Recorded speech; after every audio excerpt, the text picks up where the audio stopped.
សូមអភ័យទោស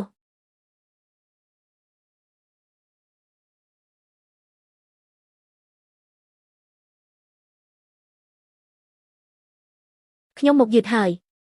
ការប្រជុំត្រូវបានលុបចោលអូយអ្នកស៊ុយហើយលោក Ken ស្អប់បំផុតអ្នកដែលមិនទៀងពេលថ្ងៃដំបូងនៃការងារក៏ហ៊ានធ្វើឲ្យប៉ាខាងដែរគួរធ្វើដូចម្ដេចទៅបង្រៀនអ្នកពីយុទ្ធសាស្ត្រមួយធ្វើពុតជាកំពុងមានទំនាក់ទំនងជាមួយមេកាយធានាថាជោគជ័យគ្រប់ភារកិច្ចក្នុងម៉ោងប្រតិបត្តិការហាមទទួលទាននៅស្ថានីយ៍ការងារ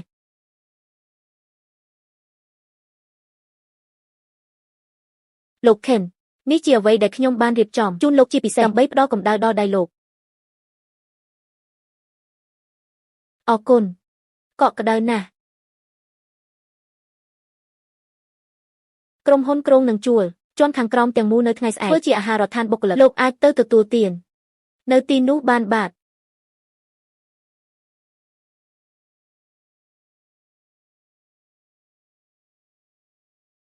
បែបនេះក៏បានដែរ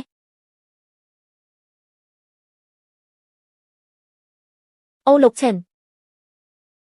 រឿងតូចតាចបែបនេះមិនគួរឲ្យលោកត្រូវលំបាកឡើយមកនេះអ្នកហួសព្រំដែនហើយសុំទោសលោក Ken ខ្ញុំលោក Ken សូមអង្វរជួយខ្ញុំផងឲ្យនេះអ្នកពូកែខ្លាំងណាស់ចុះលោកប្រកាសជាមានសាច់ដុំហើយមែនទេតើខ្ញុំអាចស្ទាបមើលបានទេខ្ញុំទើបតែហ្វឹកហាត់ក៏គ្រាន់បើដែរតាមពិតទៅគម្រោងលើកមុនរបស់អ្នកអតិថិជនពេញចិត្តនឹងសញ្ញាណខ្លាំងបង្កើតផែនការអនុវត្តមែនឬលោក Ken ចុះខ្ញុំវិញអ្នកទិន្នន័យហួសសម័យការរៀបចំមានភាពប្រញ៉ៃញ៉ៃខ្ញុំមិនចង់ជឿថាវាជារបស់សរសេរចេញមកសោះខ្ញុំលោក Ken ខ្ញុំនៅមានចំណុចខ្លះដែលមិនទាន់យល់តើលោកអាចបង្រៀនខ្ញុំបានទេទៅចោះបុគ្គលិកថ្មីក្នុងវគ្គសាកល្បងម្នាក់ហ៊ានដណ្ដើមអតិថិជនពីខ្ញុំផងចាំមើលទៅលោក Ken ឯកសាររបស់ខ្ញុំបាត់ហើយអ្វីទៅលោក Ken ឬក៏ឲ្យខ្ញុំជាអ្នកធ្វើវិញបានគឺអ្នកហើយ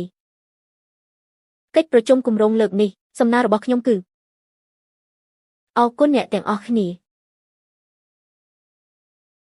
តាមពិតដែលឯងថាចង់ជួយកាន់កុំព្យូទ័រឲ្យខ្ញុំដើម្បីលួចចម្លងទិន្នន័យសោះ